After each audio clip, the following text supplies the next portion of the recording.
Let's get the latest forecast of the hurricane. For that, let's bring in Dr. Michael Brennan. He is Chief Hurricane Specialist for the National Hurricane Center, and he joins us now from Miami.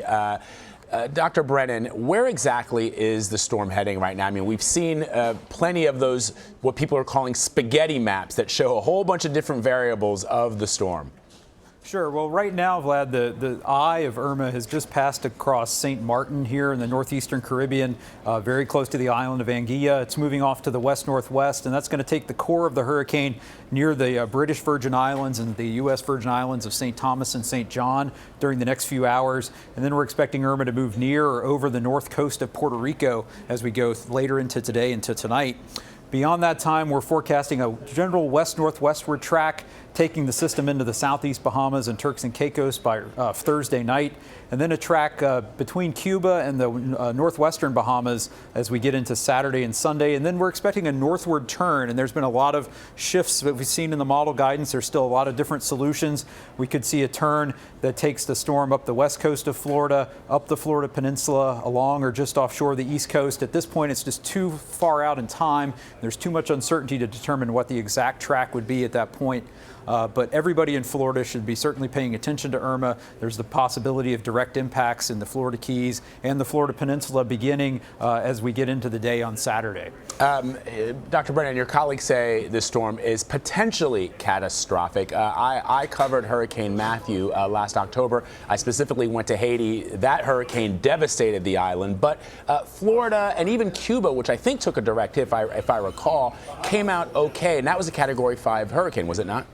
It was in the Caribbean. Matthew was Category 5. By the time it made its way up to Florida, it had weakened a little bit. But again, remember, in Florida, Matthew didn't make landfall. It skirted the east coast, and the core of the really strongest winds stayed offshore. So what we've seen, unfortunately, in the northeast, the northern Leeward Islands, is the core of the hurricane with those 185-mile-per-hour winds has passed directly over some islands. We've actually measured wind gusts of 150, 155 miles per hour on Barbuda and St. Bartholomew. We've seen reports of buildings being destroyed in St. Martin.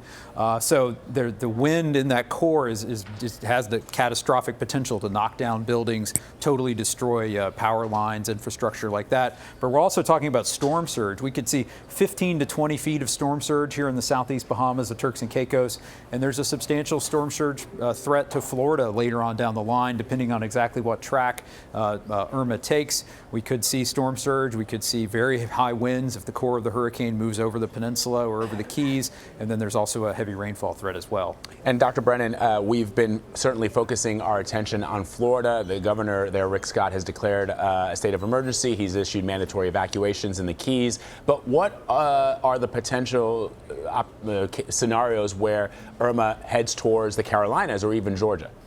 Right. I mean, yeah, there's still a variety of possibilities. You know, our forecast only goes out 5 days because beyond that time, the forecast tends to get really uncertain.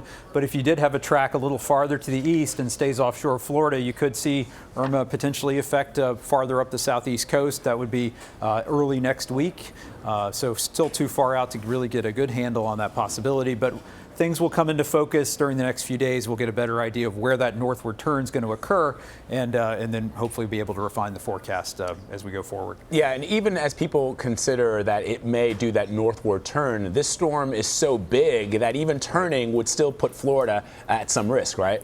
Right. It's important to realize that the storm's not just a point. You know, we have these points on the map that show where the center might be, but the hurricane force winds extend out 50, 60 miles from the center. Tropical storm force winds are going to grow in size as the storm begins to move into the Bahamas. So, yeah, you're going to have hazards over a large area regardless of where the center goes. So people don't want to pay too much attention to the exact location of the center. And remember, there are track forecast errors out here at day 4 and 5 can be, or on average, are about 200 miles. So if we make a shift in the forecast, 30 or 40 miles one way or the other, it really doesn't mean that much out that far in time. It's a very small change in relative to our forecast error that far out.